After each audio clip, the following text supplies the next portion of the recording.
Let's dive right into this explainer. Today, we're putting on our literary analyst hats to look at a genuinely fascinating rural memoir called Middle Ottington Soundwaves.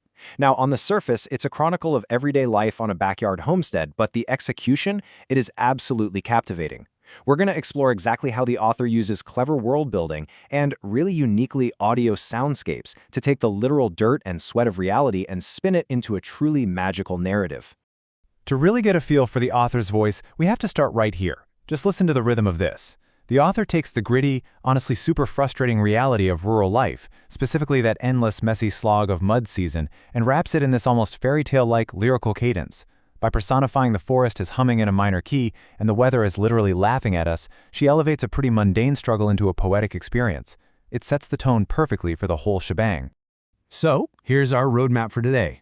We'll start with the Middle Ottington world, look at how fact and fiction blur, dive into the homestead sound archives, and wrap up with finding magic in the ordinary. All right, part 1, the Middle Ottington world. Let's set the scene. Now, the absolutely crucial thing to remember is that Middle Ottington isn't some made-up fantasy realm like Narnia. It's actually a fictitious name for a very real, very tangible backyard homestead. But by labeling the woods next door as an enchanted forest where stories, sound, and quiet moments blur together, the author gives us a really specific narrative lens. It's reality, sure, but viewed through a lens of deliberate enchantment. It's just a brilliant way to invite us to see the wonder hidden in a plain old patch of dirt and trees. And here's where it gets really interesting. The author actually anchors all this whimsical world building with hyper-specific reality. In our archives, right next to all the enchanted forest talk, she explicitly logs her current egg count, exactly 202. This is such a vital literary device. If the memoir was purely whimsical, it might just float away into sheer fantasy, and we'd lose that relatability. But by injecting hard, quantitative data, like 202 eggs, she reminds us of the physical, calloused hands labor that actually underpins her whole fairy tale framing. Moving on to part 2, blurring fact and fiction.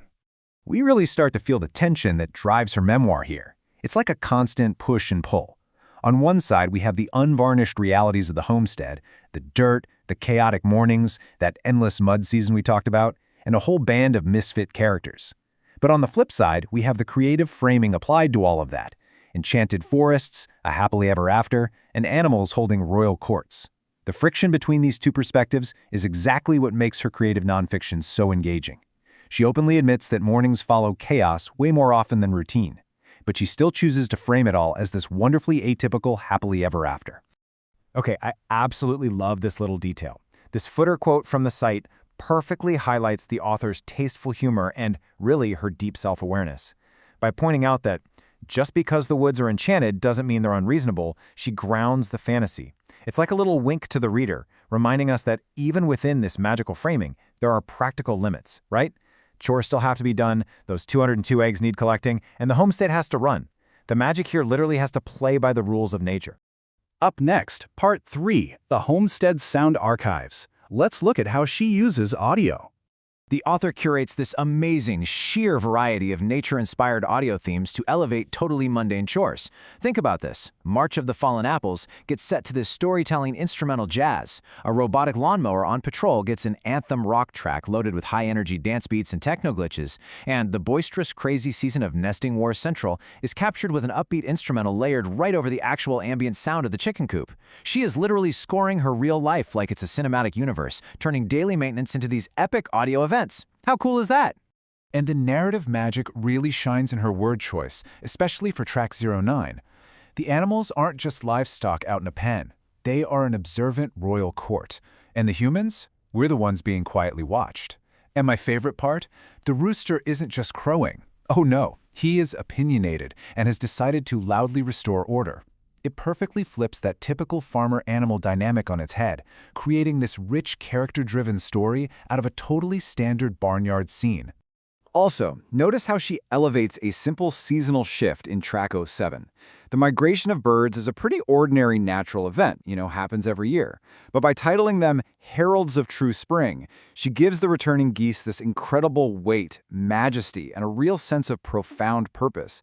It's a textbook example of how choosing the right words can transform a basic observation into actual mythology. Finally, part 4, magic and the ordinary. Because when you get right down to it, the true magic of Middle Ottington isn't supernatural at all. It's entirely about perspective.